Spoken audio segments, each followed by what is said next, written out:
Now you don't do. Well, Now wait a second. You're upset about the circular firing, debate. The debate, which you call a circular firing squad, where Democrats are going to be going after Democrats. What? It's Democrats once again never missing an opportunity to miss an opportunity. What are we arguing about? Why do we have to have these debates? It's exactly. Do you think there should be no primary whatsoever? I mean, that would be the logical extension there, right? No, I think there should be primaries for the same reason I wear clothes. You know, it's good to hide things and not reveal everything, but this is an existential threat. Trump and Joe Biden. Joe Biden is the guy. I know you think. Go ahead. Did you see Joe Biden this week? I did. In fact, we have video of Joe Biden talking about Donald Trump. Let's play a little bit of that since you brought it up. Here is, okay. Is this an ad that Joe Biden did? It's a campaign video where he's talking about a pledge that he's going to sign, or that he actually signs on camera. So here it is. Here is Trump, asking for 30,000 emails. Russia, if you're listening, I hope you're able to find the 30,000 emails that are missing. Folks, this is simple. American elections should be decided by the American people, not by Russia or any other foreign power. Donald Trump doesn't think it matters if candidates for presidency accept damaging information on other opponents from foreign governments. I believe he's dead wrong. Your campaign this time around, if foreigners, if Russia, if China, if someone else offers you information on an opponent, should they accept it or should they call the FBI? I think you might want to listen. There's nothing wrong with listening. I won't be part of any attempt to undermine our democracy or public confidence in our institutions. In February, working with our close Democratic allies in Europe, I helped develop a pledge that we encourage candidates running for office to take, promising they would use no disinformation in their campaigns or tolerate outside interference. I said then that were I candidate for office, I would sign the pledge. Today, I'm making good on that promise. And then he signs the pledge there. I also noticed that in the background he had a bunch of books on the windowsill. One of them was Mr. Putin, I see.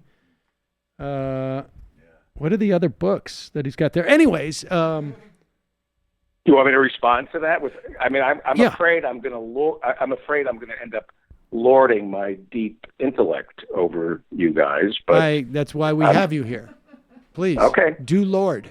That I am shocked that ad is still running, because it is identical to the Lyndon Johnson Daisy ad that he had to pull in '64 against Goldwater. That is so daring for him to do something like that. And that's a game changer, that ad. I can't believe he had the courage to do that. That's the Daisy ad from '64, and they're going to pull it, because that's not, he's playing rough with Trump,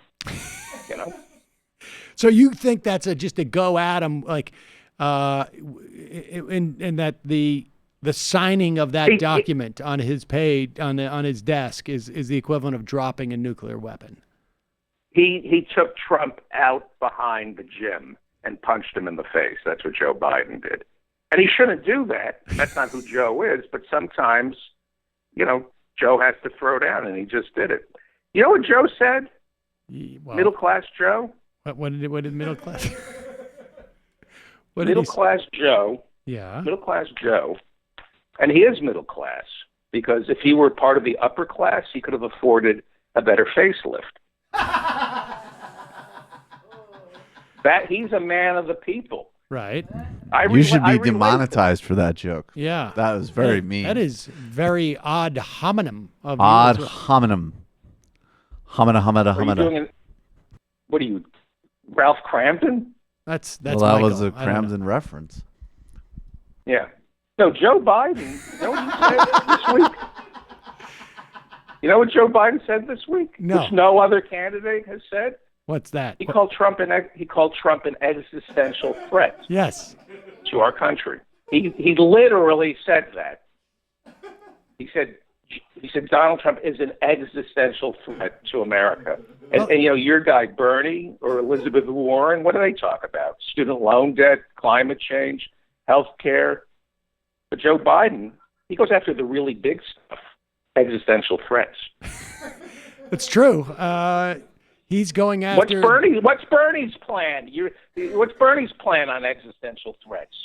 Well, I think his plan is probably just to win the presidency. That's, I think, what everybody's plan is.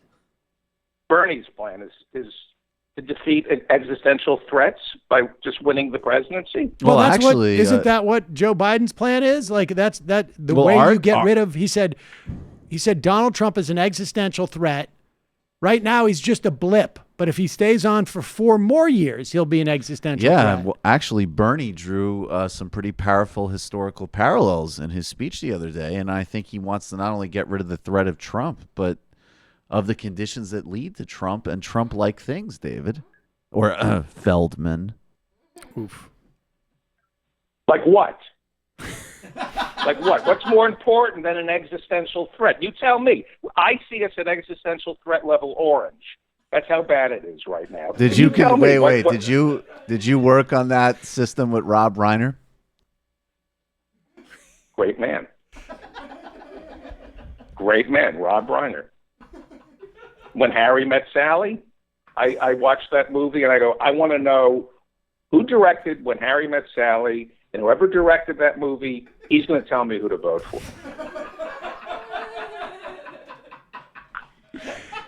I thought you were going to say you watched that movie and you wanted to know what she was having.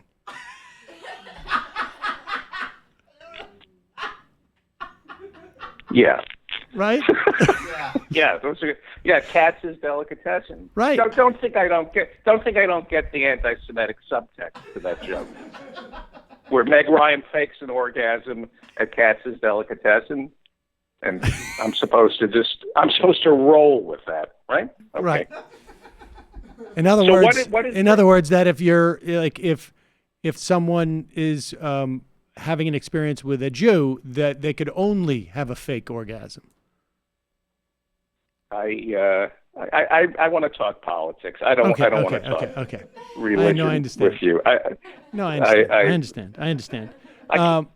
So, David, Joe Biden has named an existential threat. His solution is to win the presidency. And you are waiting for any other candidate to talk about what they perceive as existential threats. Is that what you're saying? No, I think it should, in all honesty, it's his turn to be president. And I don't see why we have to debate this. But, we need to get rid of Trump. That's all. And so are you calling for basically everyone else to drop out of the primary? Is that what's going on? I'd like people to stay in, but I think they should have a debate, but the debate should be how great Joe Biden is. That's what we should be debating. Like, what do we love most about Joe Biden? David, are you at all concerned that this same attitude you have now is potentially basically the same attitude that led us to picking Hillary Clinton, and that didn't work out so well? I love her because I support women. I love women, and she was a female, and it was her turn. She waited in line. She took the number at the bakery and waited patiently. At Katz's. But wait, she took the number at Katz's. Now, if it was, why isn't it? It was her turn. Why isn't it a turn for a woman this time? Because this is an existential crisis, and it's not Elizabeth Warren's turn, or Kamala Harris's turn, or Cory Booker's turn. Am I allowed to bring that up? Bring up what? Cory Booker. What exactly about Cory Booker? He's a man, right? So says you. But Biden, and I don't mean to be rude because I like doing this show, and right. I think you guys are cute, and the naivete is kind of delicious. But you're childish, and you're not pragmatic. You're not adults. You don't recognize the slippery slopes and the existential threats. And you don't understand the sweeping arc of history that if Biden, or when Biden becomes president, everything goes back to the way it was.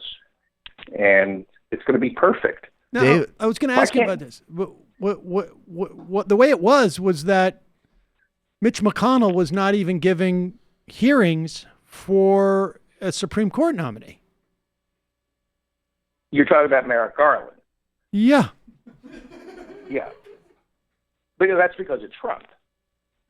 But Trump was not president at the time. Yeah, but McConnell knew that Trump was going to be. Once you get rid of Trump, McConnell is going to be the centrist he's dying to be. It's so simple. It's so simple. Because Joe knows how to negotiate with McConnell. And you know, Joe was better than Obama. Had Joe nominated Merrick Garland, McConnell would have approved him because Joe knows how to negotiate. That's with fascinating. Is there Republicans. any other differences between Joe and Barack that you could identify that might have led McConnell to be more receptive to Joe, David? Well, let's see. What are the differences between Joe and Barack Obama that would appeal to a senator from Kentucky? Obama, well, they're both not Jewish. Hang on. I don't know what the difference is. There was something about Barack Obama that I don't know what it was. Maybe he was from Illinois and a community organizer. That's right. That you know, McConnell hates community organizers. That's what the Civil War was about. Right. Lincoln was deploying community organizers to the South. It's just the giant. It was a union army, a union of organizers. Exactly. Well, Lincoln did come from Illinois as well, and that probably sticks in the craw of a lot of people. He found it Illinoising that Lincoln. Oh my God! Yeah, that's a joke. Illinoising. Right.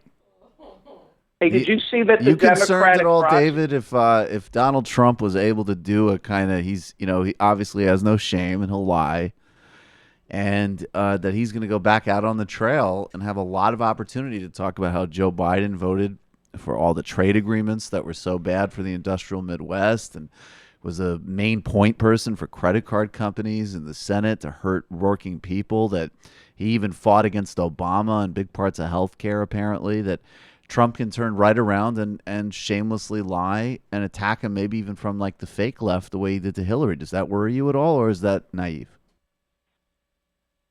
Huh? But I don't know what you're talking about Biden. Well, I'm talking Biden's about a Joe union Biden's guy. record. He's What a happened union the last guy. time?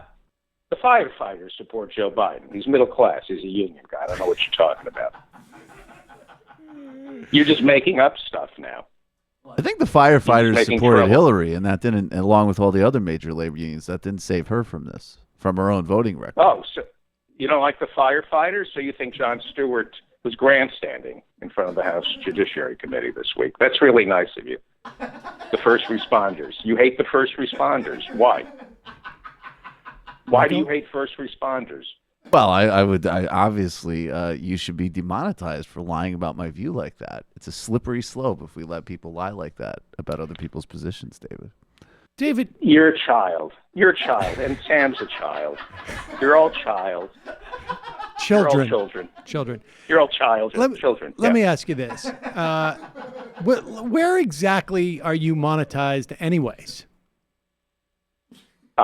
Speaking fees. I have a deal with a gun manufacturer. I brandish the gun during my show because I'm leading a movement, like Louder with Crowder, and I'm for reasonable gun ownership. But who's monetizing you? Like you're worried about YouTube demonetizing you. You don't even have a YouTube show. Yeah, but I'm monetized. Dave Rubin throws me some Coke money, and I care about this country. And I want, I'm afraid of chaos. That's what I'm afraid of. And you don't care. You don't have children. I do You're have not children. worried about the future. Yeah, but I saw them. Not really. And What do you mean, not really? What does that mean, not really? They're real children. Not the kind of children that I would approve of. I don't know what that means. I'm not going to come on your show and tell you that you're not raising your children properly. That's something I would tell you in a private conversation for 5 hours. Well, nevertheless, they're still children. I mean, if I'm They're not still raising children. them well, they're still children. You said, like, you don't have children, implying that I don't care about the future, but I do have children. Yeah, but, you yourself are a child, so they're more like peers. Well, if I'm a That's what I child, meant. then wouldn't I also care about the future? I think you're naive. I don't think you've learned what realpolitik means. I don't even But think David, know how are to you at pronounce- all inspired by what is the name of that? I forget the young woman's name, but she's maybe not even a woman. She's only like 14 years old, but she's been doing these incredible these really moving speeches on the climate crisis and demanding that adults actually take literally her future viability to live seriously. What is her Yes, name? and Greta she- Thunberg. What do you think of her, David? Is she just a child? Yes, she plagiarized her entire policy from Joe Biden. She lifted Joe Biden's climate change policy word for word. And that's- Malala you know, Yousafzai, I'm guessing, is not giving Joe Biden credit either. You guys, you're disrespectful to a great man, Joe Biden. Hey, did you see in Flint, Michigan?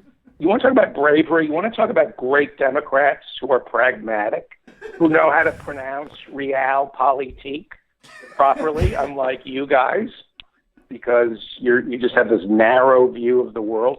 Did you see the Democratic Attorney General in Michigan isn't prosecuting the Flint lawmakers for putting lead in the drinking water and poisoning an entire generation of African Americans, pretty much causing ethnic cleansing in Flint, Michigan? Did you see the bravery of the state attorney general not to prosecute the people in Flint for poisoning the water? How is that brave? That's the same thing you would ask of Pelosi and Biden. How are they brave? You don't understand the bravery. It's the easy path would have been to hold the Flint officials accountable. But the Democrats, it was a profile in courage not to prosecute these Republicans because we need all hands on deck. All of us need to be focused on defeating Trump at the ballot box in 2020. And the idea, all hands on deck. And the idea is that if you were to do that, it would dilute the product. I see. In other words, if we had Democratic prosecutors focusing on the water in Flint, we're diluting the effort to defeat Trump, which is the only thing that matters. And once we get rid of Trump, the drinking water in Flint will automatically become lead-free. That's a fact. That's a fact. Wow. It's bad politics to prosecute. For the Democrats in Michigan to prosecute the people who poisoned the water in Flint, that is childish. It's the Obama torture principle. You know, when it comes to poisoning families and an entire city with lead, you got to turn backwards, the page. Turn forwards, not backwards. Right? We got to turn the page. It's a turn the page scenario, is what you're saying. There you go. Well, but David, can I ask you? And I don't mean to bring up a lot of shared heritage in this room, but and certainly with you, Feldman. But there is a quote that I heard years ago from someone who was prosecuting Nazi war crimes, and I think in this case collaboration of the Vichy government officials in France. And there was a Nazi guard that they were bringing charges against in the 90s, and someone said something to the effect of, can't we just move on? And the prosecutor said, you can't turn the page until the page has been written. What do you think about that, David? You're talking about Klaus Barbie. I don't think it was Klaus Barbie. Klaus Barbie was in Latin America. I think they found Klaus Barbie in Latin America, but I think Klaus Barbie was the French collaborator, right? Sam Barbie. I think he was the. I thought he was wasn't the head of the doctor, right? I know that was Himmler. I thought. Himmler is no. No, that was Mengele. Mengele, right? Exactly. No, Barbie. I don't know if it was the French prosecuted Barbie. Oh, it was. I have all the training. No, he was the head of the SS and Gestapo. Barbie. Yeah, and he. Oh, you're right. Yes, he was known as the Butcher of Lyon. Absolutely. Yes. And then he. And boy, the Butcher of Lyon. I will tell you something. You get a pork chop from that guy, so lean. I'm just saying. And then he went into the Holocaust business, and it was all downhill. But we should be demonetized for that joke. It's a slippery slope. He then went. You know that he went to Bolivia and worked for a cocaine government in Bolivia that was backed by the CIA and had a paramilitary that worked for drug cartels. Oh, you're right. Well, and he was extradited to France in '83, and then he died in '91 of cancer. So there you go. Well, the page must be written and read, and then turned. The page must be turned. Like, for example, we were talking about. But sometimes you don't have time to write it, and you don't have time to read it, and so you just turn it. You turn the page. For example, I had a Ken joke, like a Barbie and Ken joke. Right. But that time has passed. I've turned the page and moved on, and I'm not going to do a Barbie and Ken joke because I've turned the page. In other words, that page is gone. Well, I'm going to take Can I criticize? Do you mind if I? Because we've had fun, right? We've had a spirited debate with very few, may I say, ad hominem attacks. Okay. But I have a problem with your business model. Well, let's get to it because my business model requires that I let you go shortly. You ask your listeners for money, and I give to NPR. And I'm going to ask you a question. Do you think I should give to you or NPR? I think you should give to us, of course. Mm-hmm. Did you know that Steve Inskeep from NPR only makes $500,000 a year? I was not aware of what Steve Inskeep makes at all. No. Jesus Christ, $500,000 a year to do that? How does he live? I mean, meanwhile, you're asking me to give money to the Majority Report when poor Steve Inskeep and Scott Simon are only making $500,000 a year. I got to be honest with you. We played clips of Steve Inskeep, right? Yeah, not that impressive. Not impressive. But I got to be honest with you. I don't listen to NPR, so I really not 100% sure. Are these guys on a lot? If you listen to NPR, you would stop asking listeners to donate because we need to support the truth tellers at NPR. They are on the front line. They're on the vanguard. They don't waste the listeners' time putting Glenn Greenwald on or Noam Chomsky or Ben Burgess. If we lose NPR, that's an existential threat, and we would. Would you say that NPR is the Joe Biden of media operations, David? Well said. I wish I had come up with that. If we lose NPR, we will no longer hear original voices like Sarah Vowell, David Brooks, the New Yorker's David Remnick, and I can't live in a world where I don't spend my weekends listening to 10-year-old archives of Click and Clack. Or George Will. Did you know that they have George Will on once a week waxing poetic on baseball? You never do that. No. Yeah, and who's going to berate me for voting for Jill Stein in New York if not NPR? Well, exactly. We might. Yeah, I was going to say, that sounds like a job for me. I have a tote bag for that. Here's something you'll never hear on the Majority Report. Baseball is a metaphor for life. That's something you never hear on the Majority Report. Is that Scott Simon or George Will? That's George Will. I read that book. That's George Will. Yeah. But you read the book, but you're too afraid to talk about it on your show. It's true. Unlike NPR. I mean, I forgot about it. I read it like 30 years ago. It's an old book.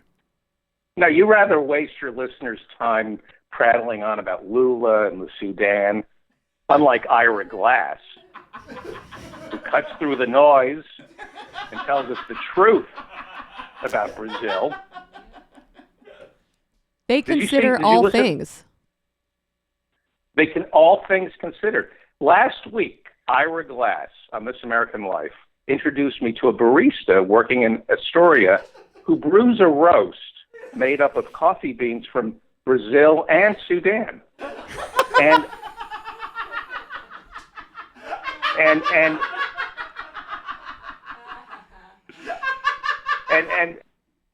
And you know, Michael Brooks, I know you're friendly with Michael Brooks, and he's a cute kid. He's sort of. Here. But you don't cover, huh? Nothing.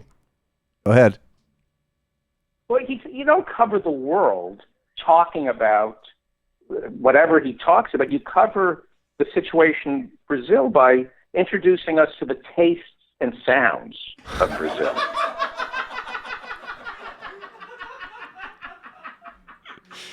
Because I'm white, and I'm college educated. So I already get it, Michael Brooks. I already get it, okay? What do you get, David Feldman? I don't need to hear you go on and on about Lula in Brazil locking up Bolsonaro. We get it. Lula is Trump. I went to college, Michael Brooks, okay? I don't need to keep hearing this over. How many times do I have to be told that Bolsonaro is being held in prison? So you get that Bolsonaro is an iconic left-wing political prisoner. You understand the point. I don't need to hear how Lula's locking up his political enemies. I need to hear Ira Glass telling me how this barista unlocks the flavors in a Brazilian coffee bean. That's what. Well, I think he only makes $1 million a year, Ira Glass. David, we're going to take this all under advisement. I feel like to a certain extent we've all learned something today from you. Your children. You don't know how the world really works, right. And you'll never, ever, ever be able to pronounce realpolitik the way I can. Well, we're going to clip your saying that, and we're going to practice. I think that Sam and I have a very good sense of real politics. I think you're an existential threat to... Well, David, you're right about one thing, in that we are both cute and delicious. I don't know why you would say that, but you're a child. David, it was nearly at several moments during this time a pleasure to have you on the program today. David Feldman, available at the David Feldman Show. Thank you, David. Thank you. It's been a slippery slope. Right. It certainly was.